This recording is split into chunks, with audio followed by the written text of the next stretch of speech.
Muy bien, muchas gracias. Gracias a todas, a todos, a mis compañeros y compañeras del Pacto Histórico, excelentes precandidatas, precandidatos, a mis compañeros de lo que fue en su momento nuestra fraterna competencia por la presidencia de la República.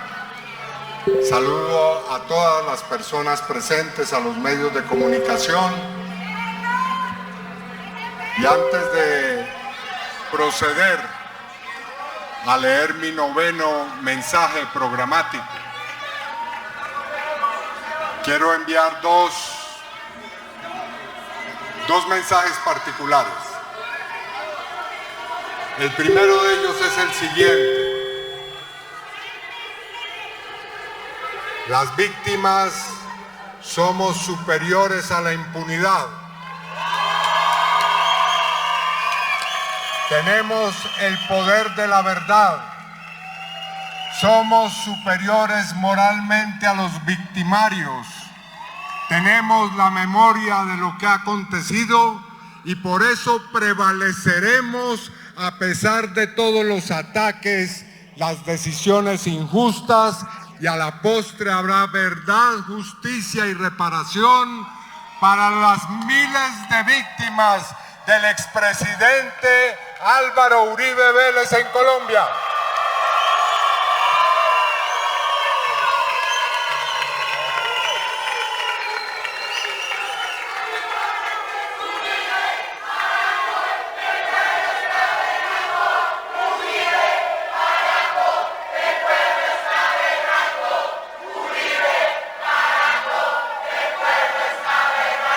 Segundo mensaje, antes de leer. Presidente Gustavo Petro, aquí estamos con usted. Presidente digno de los colombianos, que no se doblega y arrodilla ante ningún poder imperial. Aquí está su gente y aquí estamos para proteger nuestra soberanía y dignidad como nación y como pueblo.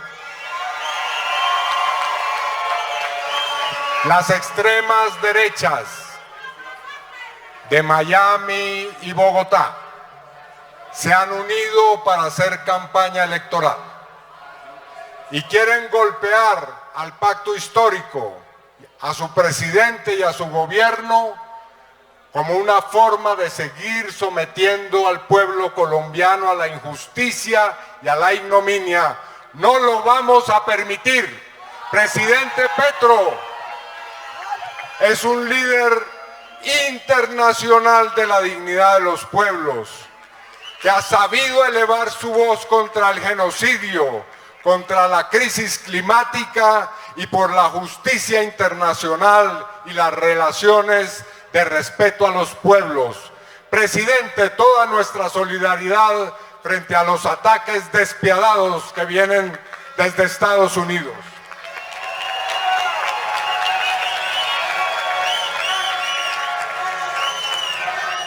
Y ahora sí a lo que vinimos. Queridas compañeras y queridos compañeros,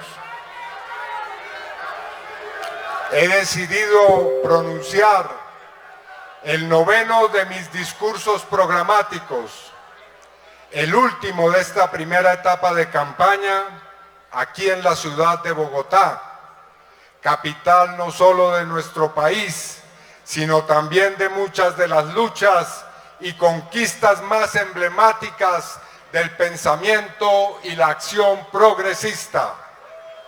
Bogotá ha sido el escenario de grandes transformaciones. Fue aquí donde gobernó quien hoy es nuestro presidente, Gustavo Petro Urrego, y donde comenzaron a tomar forma las primeras políticas que pusieron en el centro la vida y la dignidad humanas, la defensa de lo público y la urgencia de un cambio social real.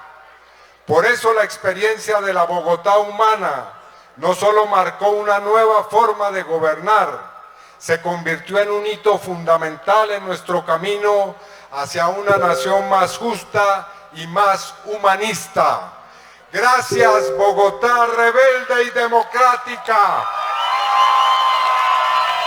a sus movimientos sociales, populares y ciudadanos.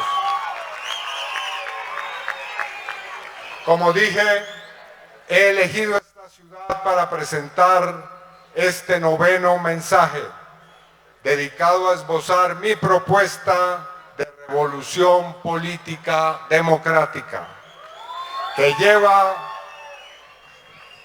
o que implica ya la última y la que completa mi propuesta general programática, cuyo título es el siguiente: las 3 revoluciones para una Colombia potencia mundial de la vida, que presentaré ante el país completa el próximo día sábado.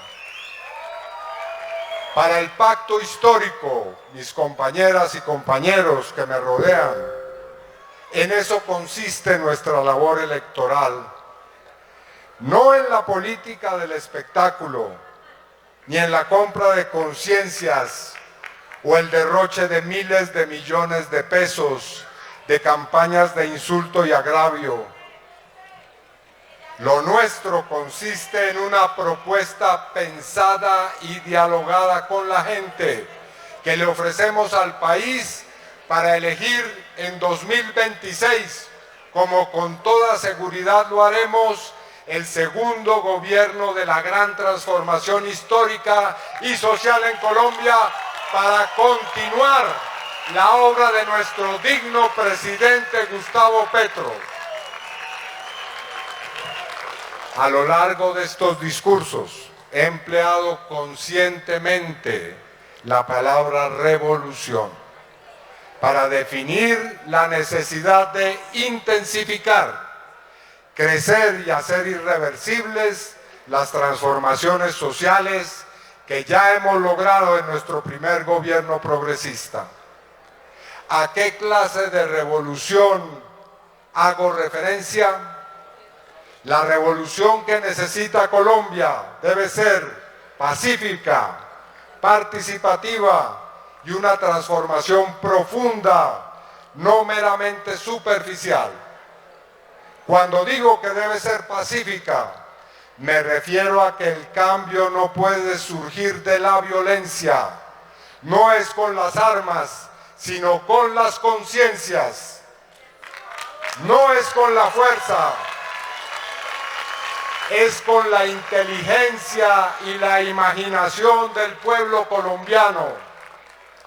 Y en este sentido aprovecho esta noche desde aquí para hacer un llamado claro y directo a todos los grupos armados. Cesen sus acciones violentas contra la población civil. Respeten las normas humanitarias.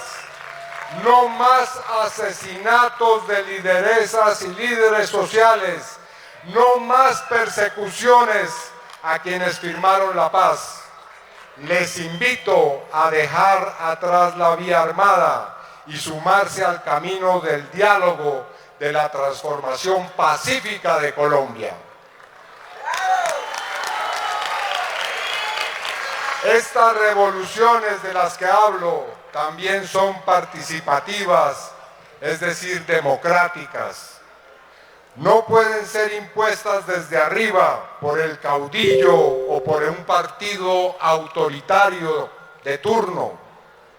Se trata de un verdadero cambio social que nace de la conciencia colectiva, del deseo reflexionado y voluntario de una ciudadanía organizada que construye su destino desde la base.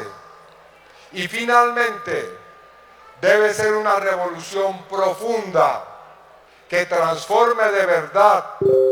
No basta con maquillajes institucionales o reformas simbólicas. El cambio debe tocar las estructuras, cuestionar las costumbres, cambiar las mentalidades. Por eso es un proceso que toma tiempo, que requiere paciencia, compromiso y visión a largo plazo estratégica como la que tenemos desde el pacto histórico. Vamos hacia una transformación de largo aliento en Colombia que estamos sembrando apenas en estos gobiernos. Nuestro segundo gobierno progresista representa también un segundo paso en ese camino de transformaciones, un paso hacia un cambio que debe ser, óigase bien, irreversible para Colombia. Compañeras y compañeros, he hablado de revoluciones en tres grandes campos. Una revolución, en primer lugar, ética, que significa por su esencia un hondo cambio en el campo de la conciencia, de la cultura y de la educación. He hablado también de una revolución económica y social, la revolución agraria, la lucha por la igualdad social y contra la pobreza, la revolución de las transformaciones territoriales. Hoy les hablaré brevemente, lo prometo, de mi propuesta en el campo de la revolución política, de la democracia, de la paz y del poder constituyente. Necesitamos superar los males que han afectado y que afectan el ejercicio democrático en nuestro país. El miedo a la democracia de los más poderosos, el odio hacia los pobres y el desprecio hacia las capas medias, el conservatismo que se resiste a las reformas sociales, a cualquier cambio por mínimo que sea, la violencia y el uso de las armas para zanjar los conflictos que han llevado desde la persecución política hasta el genocidio, la descomposición de la política por efectos de la macrocorrupción. Ese es el círculo vicioso del miedo, del odio, del egoísmo, de la violencia y la degradación de la política que impide que la gente, los jóvenes, las mujeres, los sectores sociales, quienes no tienen aparatos armados y mafiosos a su servicio, participen libremente en la vida pública. Eso es lo que tenemos que derrotar y llevar a que sea una historia del pasado, una pesadilla que habremos superado en el futuro de la transformación progresista. De modo que hoy, la consecuencia de esos males es un imaginario negativo sobre la política, la creencia en muchos de que sea cual sea el proceso o la ideología de turno, todo termina siempre en corrupción, mafias y violencia. Para contrarrestar esa imagen negativa, hay que recordar,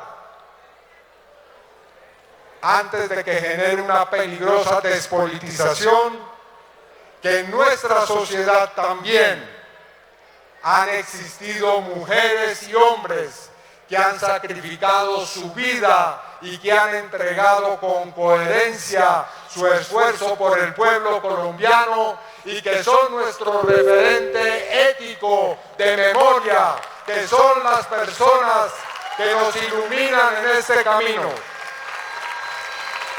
Su ejemplo es el que nos anima a organizar y movilizar a la gente. Si queremos entonces abrir un nuevo camino político para el país, se hace necesario articular dos dinámicas que representa bien el pacto histórico. Por una parte, vamos a seguir fortaleciendo la movilización y el poder de los sectores populares, y por otra, vamos a construir un verdadero acuerdo nacional que sea el resultado de un diálogo entre todas las fuerzas políticas, económicas y sociales, y no simplemente la reproducción de un nuevo pacto elitista en Colombia. Así que primero, poder constituyente y movilización social. Como ha dicho el presidente Petro, y lo dirá el próximo viernes en la Plaza de Bolívar, no podemos faltar a esa cita histórica, viernes 4 de la tarde. Necesitamos un poder constituyente activo, permanente, con capacidad transformadora. ¿Qué significa en términos sencillos el poder constituyente?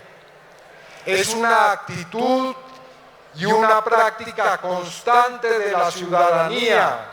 Es el poder de la gente, no únicamente cada 4 años, sino todos los días.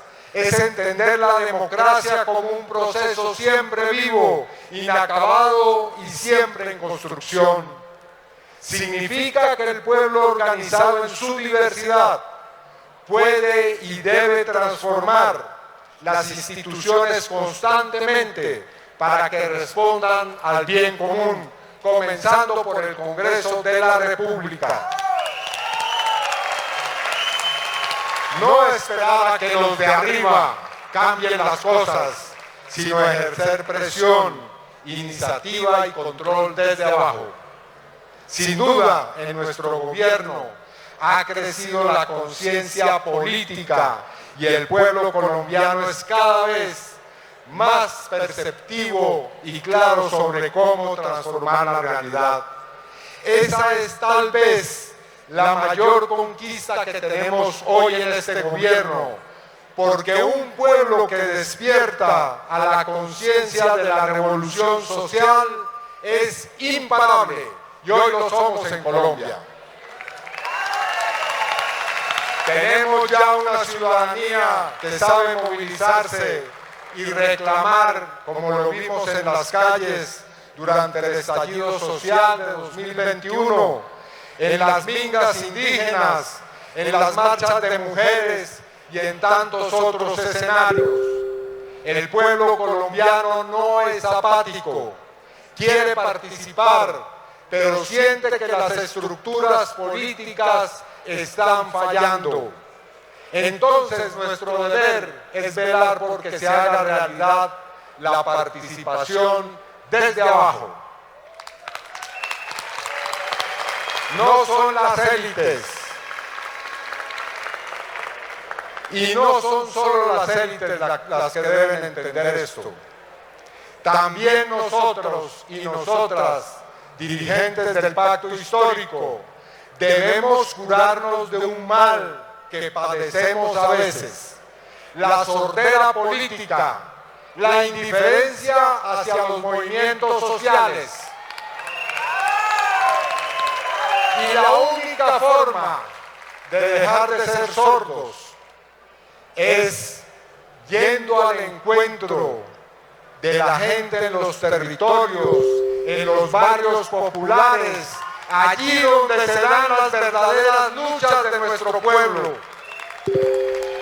Como lo ha pedido hasta la saciedad el presidente Petro, requerimos un poder constituyente, un poder ciudadano y popular, un sujeto de cambio que no pueda ser sometido ni doblegado.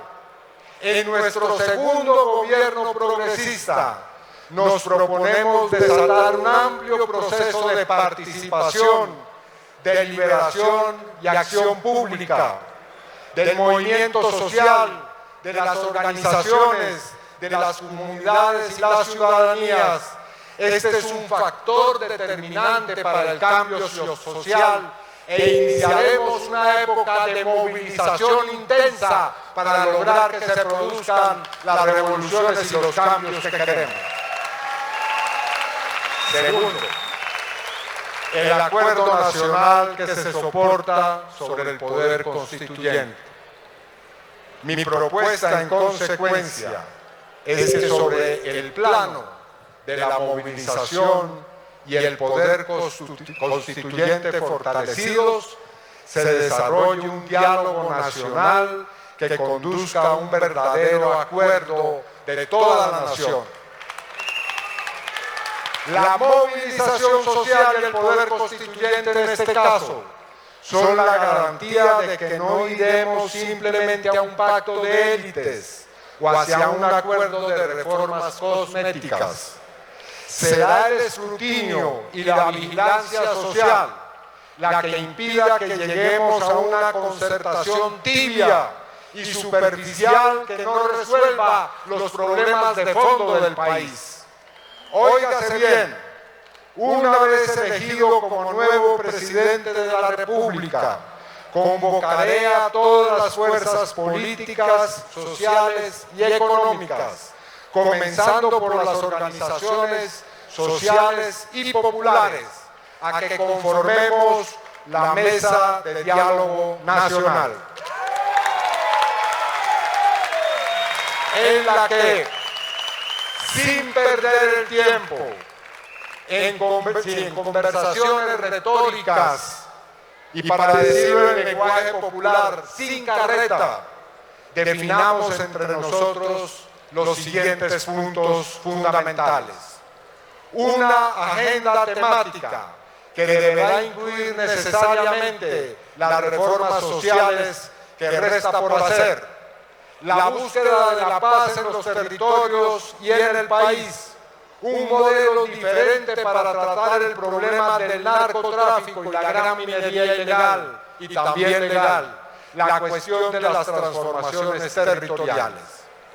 Un cronograma en que lleguemos en un tiempo razonable al acuerdo buscado sin afanes, pero sin dilaciones, e igualmente uno o varios mecanismos de implementación de los acuerdos, que pueden ser una Asamblea Nacional Constituyente o leyes y reformas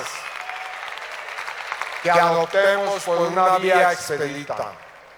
El problema de los acuerdos nacionales ha sido el que sean de élite o insuficientes en la participación real y decisoria de las organizaciones sociales y populares. El acuerdo nacional, en este caso, no será un club privado, donde solo entran socios privilegiados, mientras el pueblo se queda en la puerta sin ser admitido. En nuestro caso, el pueblo estará sentado en la mesa del gran diálogo nacional, pero también estará en las calles atento a si se requiere su movilización para garantizar que no sea burlada la voluntad del constituyente primario. Quiero concluir esta reflexión con una idea que nace de lo más hondo de mis convicciones. Después de 2 décadas de intervenir en mesas de paz como facilitador, mediador y negociador, he llegado a la conclusión de que siempre es posible llegar a un acuerdo, no importa qué tan distantes estén las partes y sus representantes.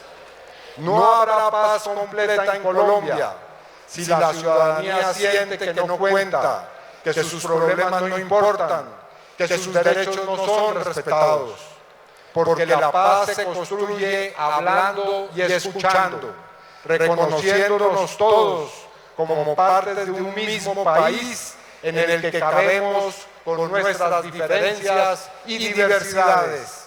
Porque el acuerdo nacional no se circunscribe al Congreso y a las reformas, significa llegar a un acuerdo fundamental y nacional que nos permita abordar los problemas de fondo. No le tengamos miedo a la democracia participativa, tengámosle miedo más bien a perpetuar una democracia vacía y formalista que alimenta la frustración en el país. Avancemos y abracemos el desafío de deliberar, de escuchar al contradictor, de buscar consensos desde la base, de lograr el acuerdo nacional. Así se teje la paz, reconociendo la dignidad de cada colombiano y colombiana, garantizando que nadie quede por fuera de ese diálogo de todas y todos. Compañeras y compañeros,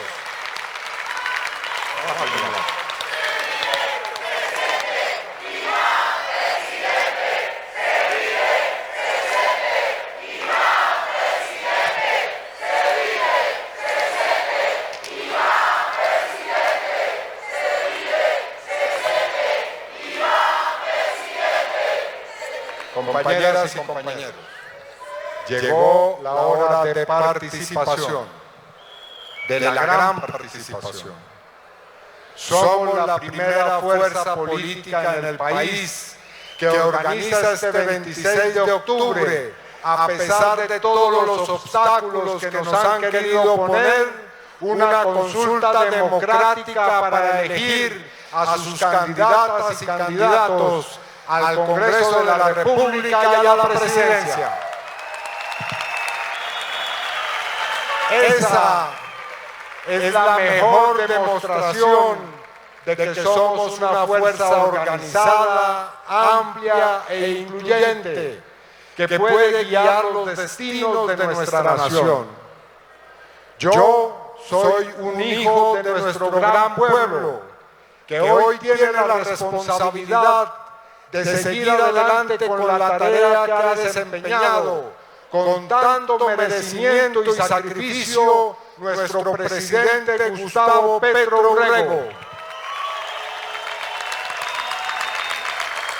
Mandaré obedeciendo, escucharé dialogando.